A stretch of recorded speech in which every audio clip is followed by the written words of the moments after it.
Morning learners, welcome to UGC NET vision. वो इंतजार की घड़ी अब खत्म हुई जिसका इंतजार आप लोगों ने लंबे समय तक किया था कि आप लोगों के डिमांड को देखते हुए कि सर आप तो यूजीसी नेट पूरे बिहार में 5 सालों से लगभग हम लोग जो है ना यूजीसी नेट का बैच तो ऑफलाइन मोड में दे ही रहे थे और अच्छे रिजल्ट्स भी, उसके आउटकम्स भी देखने को मिले। उसके साथ साथ अब हम लोग जो एक ऑनलाइन प्लेटफॉर्म है उस पर भी हम लोग यूजीसी नेट विजन को लेकर के आ गए हैं। जो डिमांड था वो आज हम लोगों ने पूरा कर दिया और इसकी शुरुआत और आज ही के दिन से यूजीसी नेट विजन के साथ हम लोग कर रहे हैं। आज हम लोग डिस्कस करेंगे कि यूजीसी नेट जो हम लोग का ऑफलाइन क्लास 5 सालों से चल रहा है और उसके साथ साथ जो भी मल्टीपल सब्जेक्ट्स हम लोग यहाँ प्रोवाइड करवाते हैं, वही चीजें आपको क्लास की रिकॉर्डिंग, जो लाइव रिकॉर्डिंग होती है, जो क्लास ऑफलाइन में चलता है, वही आपके अब इस चैनल पे भी, ऑनलाइन प्लेटफॉर्म पे भी प्रोवाइड किया जाएगा। और आज हम लोग जितने भी सारे फैकल्टी हैं, कोशिश की गई है कि लगभग फैकल्टी आ जाए आज और अपने बारे में बताएं कि कैसे जो है पेपर 1 के साथ साथ जो डिफरेंट सब्जेक्ट्स के फैकल्टी हैं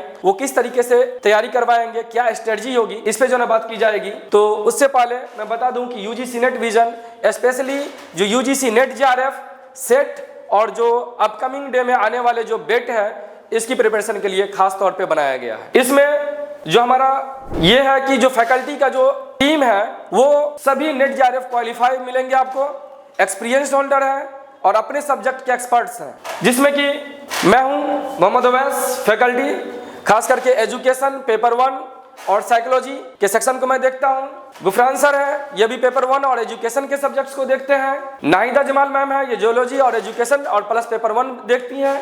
मीनाक्षी श्रीवास्तव मैम, ये ज्योग्राफी की एक्सपर्ट फैकल्टी हैं, खास करके पेपर 1 भी ये डील करेंगी। इसी के साथ साथ निशा मैम है जो पेपर 1 और होम साइंस के पेपर को देखेंगे और ये संस्कृति मैम है जो स्पेशली एजुकेशन के फैकल्टी हैं।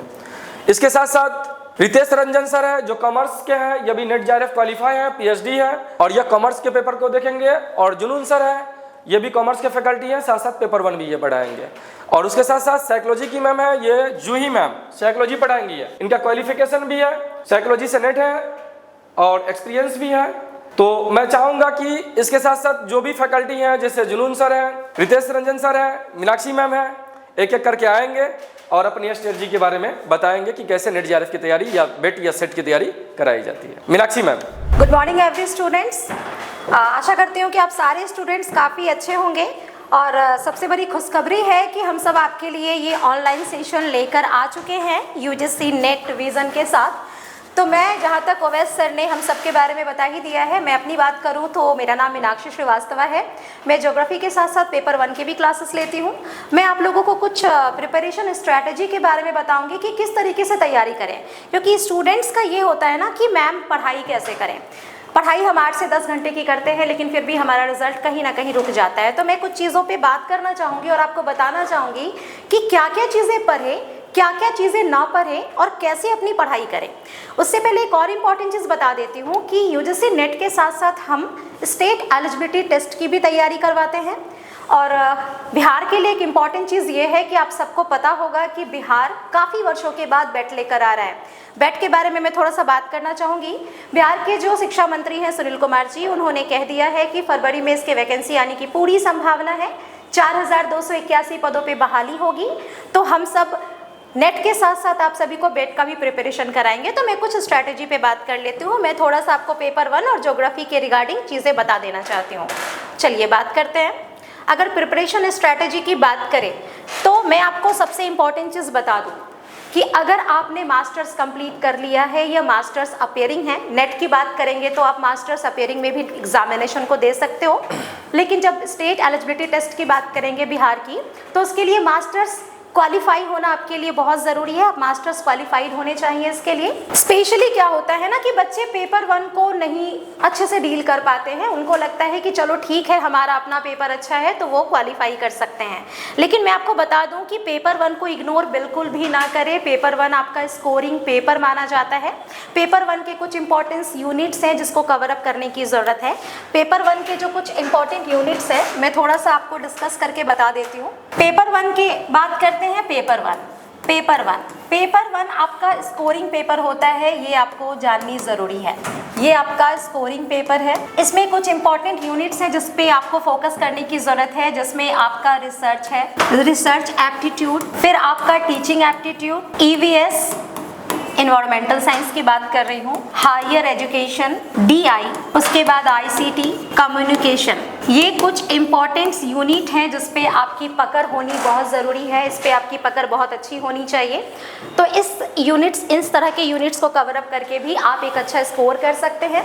जहाँ तक मैं ज्योग्राफी के स्टूडेंट्स की बात करूँ तो ज्योग्राफी के स्टूडेंट्स के लिए मैं कुछ पॉइंट्स बताना चाहती हूँ। 4 ऐसे यूनिट हैं जहां से आप बहुत अच्छे से अपना स्कोर कर सकते हैं। आपके वो 4 यूनिट्स कौन कौन से हैं जहां आप कर सकते हैं, मैं उसके बारे में थोड़ा सा आपको बता देती हूं। अगर मैं फर्स्ट यूनिट की बात करूं तो आपको जियोमॉर्फोलॉजी पे फोकस करना है। जियोमॉर्फोलॉजी, जिसे कि हिंदी में भूगर्भ विज्ञान के नाम से जाना जाता है। फिर आपको क्लाइमेटोलॉजी पे फोकस करने की ज़रूरत है, जिसे जलवायु विज्ञान के नाम से जाना जाता है। फिर आपको ओशियनोग्राफी पे फोकस करने की ज़रूरत है, जिसे समुद्र विज्ञान के नाम से जाना जाता है। ये 3 ऐसे यूनिट्स होते हैं जहां से 10 से भी ज़्यादा प्रश्न आते हैं। मतलब जो आपके 10 यूनिट्स के 10 क्वेश्चंस आते हैं, ये 3 यूनिट से 30 से भी ज़्यादा प्रश्न पूछे जाते हैं। फिर जो आपका यूनिट है वो है आपका कार्टोग्राफी, यानी कि आपका मानचित्रण। फिर आपके ज्योग्राफिकल थॉट्स, और एक इम्पॉर्टेंट यूनिट है जो इंडियन ज्योग्राफी से ज़्यादा प्रश्न आते हैं, वो है आपका पॉपुलेशन एंड माइग्रेशन।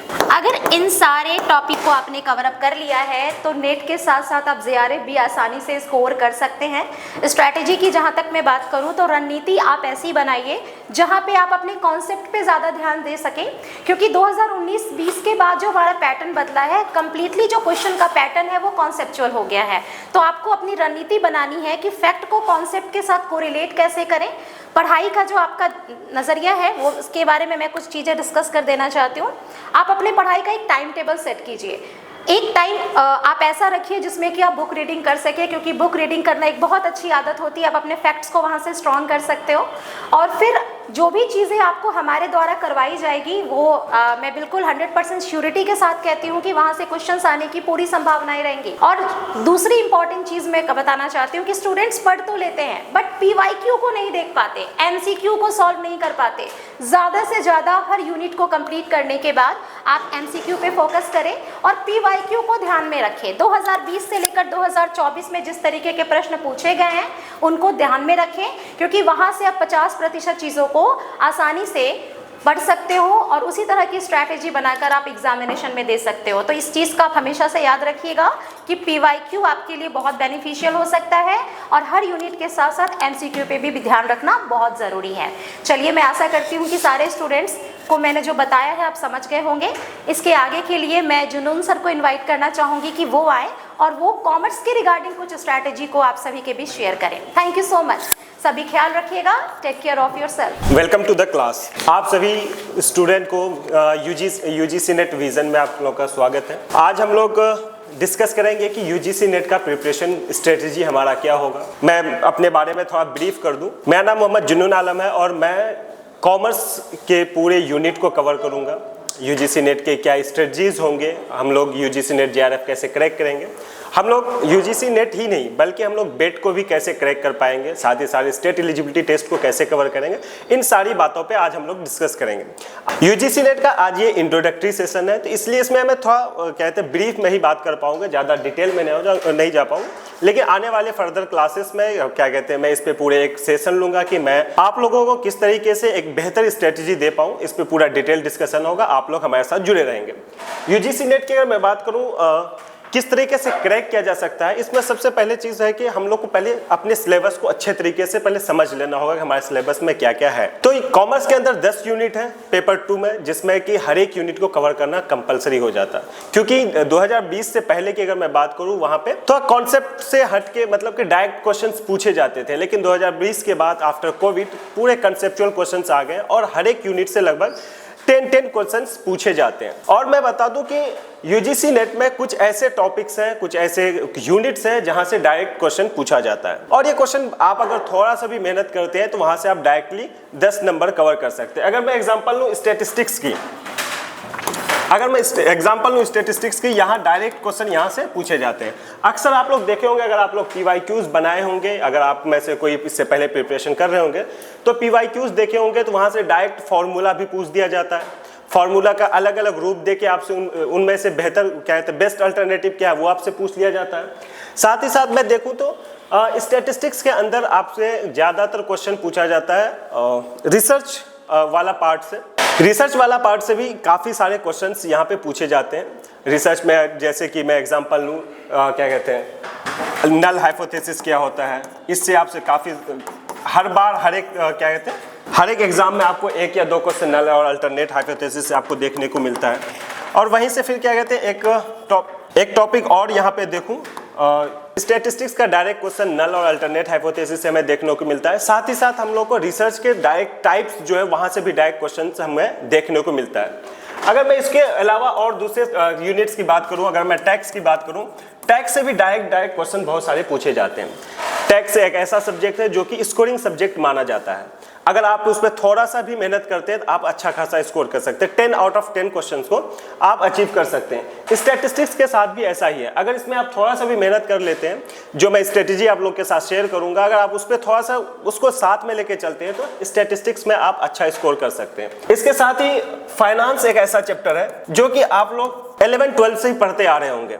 11-12 में पढ़ा होगा, ग्रेजुएशन में भी पढ़ा होगा, और ये इतना आसान सब्जेक्ट है। लोगों को फाइनेंस सुनते ही सर दर्द करने लगता है, कितना डिफिकल्ट होगा। लेकिन मैं आपके साथ इस तरीके से इसको शेयर करूंगा, आपको लगेगा ये मजाक हो रहा है, इतने आसान कैसे हो सकता है फाइनेंस। आप लोग के साथ में बहुत सारे स्ट्रेटजी ऐसे होंगे जो कि आपको कि सारे क्वेश्चंस इजीली आप सॉल्व कर सकते हैं। आपने देखा होगा बहुत सारे प्रोसेस बेस्ड क्वेश्चन आते हैं, जिसमें कि प्रोसेस दे दिया, स्टेप दे दिया जाता है कि उसको सॉल्व कैसे करें। और हम लोग भूलने की तो आदत है ही, और हम लोग क्या करते हैं, स्टेप्स को भूलते चले जाते हैं। लेकिन हम लोग इस चीज़ को बहुत ही सटीक और क्या कहते हैं, बेहतर स्ट्रेटजी के साथ इसको देखेंगे कि किस तरीके से हम लोग इसको सॉल्व करते हैं आने वाले क्लास में। साथ ही साथ हम लोग क्या कहते हैं, कुछ क्वेश्चंस ऐसे होते हैं जिसको हम लोग फाइनेंस के अंदर क्या कहते हैं, कुछ क्वेश्चंस हमारे कैपिटल स्ट्रक्चर से भी होते हैं। कैपिटल स्ट्रक्चर की अगर मैं बात करूं तो, और कैपिटल स्ट्रक्चर साथ ही साथ cost of capital. Cost of capital का जब हम लोग कैलकुलेशन करने बैठते हैं तो बच्चों को लगता है ये कितना हार्ड है, कॉस्ट ऑफ कैपिटल कैसे निकालेंगे, जबकि कॉस्ट ऑफ कैपिटल निकालना बहुत आसान है। हम लोग सिर्फ फोकस किस पे कर सकते हैं, कॉस्ट हमारा क्या है। हम कॉस्ट को आइडेंटिफाई ही सही से नहीं कर पाते, जिसके कारण हमें कॉस्ट ऑफ कैपिटल निकालना काफ़ी मुश्किल लगता है। कॉस्ट ऑफ कैपिटल के कई सारे टाइप्स हैं, कई तरीके से हम लोग निकालते हैं, है ना। अलग अलग क्या कहते हैं, सोर्स ऑफ फाइनेंस के अलग अलग वे हैं कहते कैलकुलेशन के, जैसे कि डेट का अलग से हम लोग अलग मेथड है, इक्विटी का अलग मेथड है, प्रेफरेंस शेयर का अलग मेथड है। ये सारे मेथड में सिर्फ अगर हमें कोशिश करना होता तो सिर्फ आइडेंटिफाई करना होता कि मेरा कॉस्ट क्या है। हमें दिक्कत आ जाती है किसमें, कि कॉस्ट आइडेंटिफिकेशन में। हम लोग रिडम्पशन वैल्यू को नहीं आइडेंटिफाई कर पाते सही से। हम लोग क्या कहते हैं, नेट प्रोसीड को सही से नहीं आइडेंटिफाई नहीं कर पाते हैं। इस चक्कर में हमें क्या होता है, प्रॉब्लम आती है कॉस्ट ऑफ कैपिटल को सॉल्व करने में। लेकिन मैं आपके साथ क्लास में इन सारी चीज़ों पे काफ़ी डिटेल में बात करूंगा और काफ़ी स्ट्रेटेजी के साथ इस पे काम करूंगा, तो जिसमें आप लोगों को काफ़ी आसानी से ये सारे क्वेश्चन को आंसर कर पाएंगे। साथ ही साथ हमारे क्लास में हम हर एक यूनिट खत्म होने से पहले, हर एक क्लास के बाद मैं PYQ सेशन रखता हूँ। PYQ मतलब उस टॉपिक से रिलेटेड जितने भी PYQs होते हैं उस पर डिस्कस करता हूँ। साथ ही साथ जब यूनिट कंप्लीट होते हैं तो उसके बाद मैं एक एडिशनल सेशन लेता हूँ जिसपे कि पूरे यूनिट को कवर किया जाए और उससे रिलेटेड जितने भी PYQs होते हैं उस पर डिस्कशन की जाती है। साथ ही साथ बहुत सारे MCQs हम लोग प्रिपेयर करते हैं, जिसके थ्रू आपका प्रिपरेशन में काफ़ी आसानी हो जाती है। वो जो क्या कहते हैं, हम लोग एक बार रिवीजन एक बार पढ़ने के बाद रिवीजन नहीं करते हैं और रिवीजन के कारण ही हम लोग क्वेश्चन नहीं बना पाते। लेकिन हम लोग एडिशनल क्या कहते हैं सेशन रखते हैं PYQs बनाने के लिए, MCQs बनाने के लिए, जिससे आपका प्रिपरेशन में काफ़ी मेहनत कहते हैं हेल्प हो जाती है और आप अपने रिवीजन को एक पेस दे पाते हैं, बेहतर तरीके से अपना रिवीजन कर पाते हैं। इन सारी चीज़ों को मैं और भी डिटेल में अपने क्लास में डिस्कस करता हूँ, तो आप लोग हमारे साथ जुड़े रहें। और मैं इससे आगे की चीज़ें उनका पर्सनल जो एक्सपीरियंस है इस पे कि किस तरीके से नेट का प्रिपरेशन करवाते हैं, मैं इसके लिए रितेश रंजन सर को बुलाना चाहता हूं, जो कि वेलकम टू नेट विजन। जुनून सर ने अब तक बताया कि हमें यूजी नेट की प्रिपरेशन में क्या करना है, तो डूज एंड डोंट्स में से मैं आपको डोंट्स का पार्ट बताऊंगा, हमें क्या नहीं करना है प्रिपरेशन के दौरान। बच्चे अक्सर क्या करते हैं, प्रिपरेशन में सिलेबस के सारे यूनिट्स को प्रिपेयर करना स्टार्ट कर देते हैं और टाइम कम होने की वजह से वो प्रिपेयर कर नहीं पाते हैं। तो कैसे करेंगे प्रिपरेशन में? हमारे पास है 10 यूनिट्स। अब क्योंकि हमारा समय जो है हमें 10 यूनिट्स प्रिपेयर करने का समय नहीं देता है, तो इन 10 यूनिट्स में से वो कौन से यूनिट्स हैं जिनमें आप कम से कम पढ़ के ज़्यादा से ज़्यादा मार्क्स ला सकते हैं, ये बताएंगे हम अपने प्लेटफॉर्म पे। नेट जो है स्टूडेंट्स करते क्या है, नेट को एक कॉम्पिटिटिव एग्ज़ाम की तरह ले लेते हैं। यूजीसी नेट जो है ये बाकी कॉम्पिटिटिव एग्ज़ाम से काफ़ी डिफरेंट है। यहाँ आप सेट प्रैक्टिस करके, OMR शीट प्रैक्टिस करके इसको आप सक्सेस नहीं कर सकते। यहाँ आपको थ्योरेटिकल सब्जेक्टिव मैनर में से सारी पढ़ाई करनी होगी। व्हाट आफ्टर यूजीसी नेट की तरफ यहाँ हमें देखना है नेट क्वालिफाई करने के बाद आगे आपके लिए क्या करियर अपॉर्चुनिटीज़ हैं। नेट आपको क्वालिफिकेशन के रिमार्क में 3 करियर अपॉर्चुनिटी देता है। फर्स्ट, नेट आपको क्वालिफिकेशन में 3 रिमार्क देता है। पहला, PhD ओनली, ये काफ़ी नया पार्ट है। दूसरा, ओनली असिस्टेंट प्रोफेसर। तीसरा, JRF प्लस असिस्टेंट प्रोफेसर। जो हमारा फर्स्ट रिमार्क है PhD ओनली, अगर आप, ये सबसे लोएस्ट कट ऑफ है, अगर आप सबसे लोएस्ट कट ऑफ क्वालिफाई करते हैं तो आप सिर्फ PhD में एडमिशन लेने के लिए एलिजिबल हैं, जो कि एक बहुत अच्छा पार्ट है। आप एडमिशन ले सकते हैं और एडमिशन लेने के साथ साथ आप नेट की और प्रिपरेशन करके JRF या नेट भी क्वालिफाई कर सकते हैं। सेकेंड पार्ट हमारा है ओनली असिस्टेंट प्रोफेसर। ये आपको करियर में आगे ले जाएगा और आपको प्रोफेसर बनने की तरफ एक स्टेप आगे ले जाएगा। अगर आप नेट क्वालिफाई कर लेते हैं तो आप असिस्टेंट प्रोफेसर बनने के लिए एलिजिबल हैं। इसके बाद सिर्फ आपको एक इंटरव्यू क्रैक करना होगा प्रोफेसर बनने के लिए, और इसके बाद आप हायर एकेडमिक्स में professor, guest faculty, visiting faculty बन सकते हैं। तीसरा हमारा है JRF प्लस असिस्टेंट प्रोफेसर। ये आपका सबसे हायर कट ऑफ है। अगर आप नेट एग्जाम में सबसे हाईएस्ट कट ऑफ क्वालिफाई करते हैं तो आपको रिजल्ट के रिमार्क में लिखा जाता है JRF प्लस असिस्टेंट प्रोफेसर। यहाँ पे आपके पास 2 क्वालिफिकेशंस है, एक तो आप JRF है और दूसरे आप असिस्टेंट प्रोफेसर बनने के लिए एलिजिबल भी हैं। तो JRF के बेनिफिट्स क्या क्या हैं? तो JRF के बेनिफिट्स क्या क्या हैं? अगर आप JRF क्वालिफाई कर लेते हैं, उसके बाद आप PhD में इनरोल होते हैं, तो सेंट्रल गवर्नमेंट आपको पर मंथ बेसिस पे एक मंथली स्टाइपेंड पे करती है। वो मंथली स्टाइपेंड अभी के समय में किसी भी गवर्नमेंट जॉब के एवरेज सैलरी से ज़्यादा अमाउंट है। और JRF क्वालिफिकेशन आपके CV रिज्यूमे में एक 4 चांद लगा देते हैं कि आप JRF क्वालिफाइड फैकल्टी हैं। जो हमारा फर्स्ट क्वालिफिकेशन रिमार्क है PhD ओनली, ये सबसे लोएस्ट कट ऑफ रिमार्क है। अगर आप नेट एग्जाम के बाद सबसे लोएस्ट कट ऑफ क्वालिफाई कर रहे हैं तो आप सिर्फ PhD ओनली एलिजिबल हैं। मीन्स आप PhD में इनरोल होने के लिए एलिजिबल हैं। आपको PhD में एडमिशन लेने के लिए कोई अलग से एंट्रेंस एग्ज़ाम नहीं देना होगा, आप सीधे इंटरव्यू में फेस करेंगे। यस, तो आप लोगों ने अभी सभी हमारे जो बेस्ट फैकल्टी हैं इन्होंने आप लोगों को बताया कि क्या स्ट्रेटजी होगी, कैसे तैयारी की कराई जाती है। तो देखिए, हमारे यहाँ जो पेपर 1 के हो या पेपर 2 के हो, फैकल्टी की कमी नहीं है। पेपर 1 में भी जो 10 यूनिट्स है, पेपर 2 में भी 10 यूनिट्स है। तो पेपर 1 में जो 10 यूनिट्स है, 10 यूनिट्स के लिए अलग अलग फैकल्टी आपको जो उस एरिया के एक्सपर्ट हैं वही आपको बताएंगे। जैसे टीचिंग रिसर्च अलग फैकल्टी बताएंगे, DI मैथमेटिकल रीजनिंग अलग बताएंगे, हायर एजुकेशन अलग बताएंगे, इंडियन लॉजिक की बात है या फिर क्या कहते हैं ये ICT है, कम्युनिकेशन है। तो इसके अलग अलग फैकल्टी जो बेहतर हैं वो आपको गाइड करेंगे इसको लेकर के। बाकी हम लोग अभी बात करेंगे कि जो हमारा UGC नेट विजन है वो खास करके आप लोगों को क्या देगी YouTube चैनल पे या इस प्लेटफॉर्म पे। तो UGC नेट विजन का जो ये है कि जो मेरा ऑफलाइन क्लास जो लंबे समय से चल रहा है और इतने सारे रिजल्ट्स भी जो है ना आ रहे हैं, जो आउटकम्स बेहतर है, सेटिस्फैक्ट्री है, तो उसको हम लाइव क्लास भी हम YouTube चैनल पे आप लोगों को देंगे, जो कि ऑफलाइन क्लास के साथ साथ ऑनलाइन क्लासेस भी आप ज्वाइन कर सकते हैं। उसके साथ है कि जो जितने भी PYQ है, यानी कि 10 साल का जो प्रीवियस ईयर क्वेश्चन है, हर एक सेक्शन वाइज, चाहे वो जिस सब्जेक्ट का हो या पेपर 1 में जिस यूनिट का हो, वो हर एक टॉपिक जो ना ये यूनिट वाइज आपको PYQ मिलेगा। और यहाँ पे हमारे फैकल्टी जो भी कुछ एक टॉपिक पढ़ाते हैं, किसी यूनिट में एक टॉपिक पढ़ाते हैं, तो उस टॉपिक से रिलेटेड जितने भी PYQ है, प्रीवियस ईयर जो पूछा गया क्वेश्चन है, तो उसको भी डील करेंगे हर एक टॉपिक वाइज। तो ये हो गया आपको।